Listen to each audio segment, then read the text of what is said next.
how old were you? Like 21 years old? Yeah, I was 21 at Yeah. the time. So from 9 until 21, it was basically, hey, you've got a spinal cord injury, and here's all the secondary conditions that come with having a spinal cord injury. So all the way from bowel, bladder, muscle, spasticity, tone, everything. And so I found myself just sitting sedentary in a power wheelchair and consuming a lot of medication, knowing that insurance was not covering any level of ongoing movement or other I mean just basic physical therapy or other services. So you can only assume that that type of regimen is only going to be sustainable for so long, which for me it was until I was 21.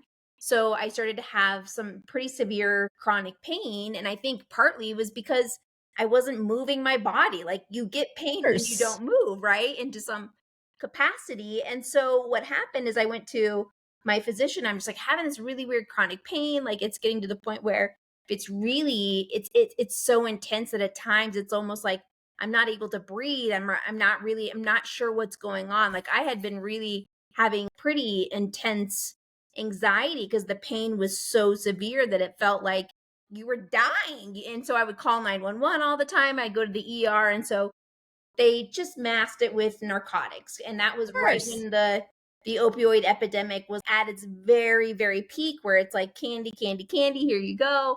And so I started to take that because they were like, oh, well, that's another secondary condition of a spinal cord injury, is that, you know, typically people will get chronic pain. And so I'm listening to the healthcare community, right? I'm doing what I think is the right thing to do. And it turned out to be really, really bad. So I basically, from 9 years old to 21, overutilized the medical model to the point where I had to use medical intervention to save my life. So I got down to 59 pounds, had to be hospitalized, was being fed intravenously.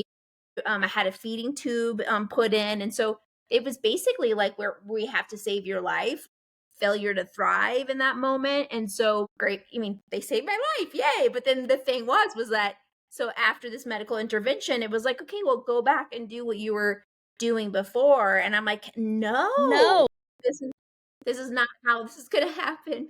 Oh my Because for God. me, I it was just want just to again that strangle these people. it's just this vicious cycle, right? So it's like, Yeah. okay, but how long will it be before I'm back here in the same situation? And so I have to give credit to my sister, who had studied yoga for a very long period of time.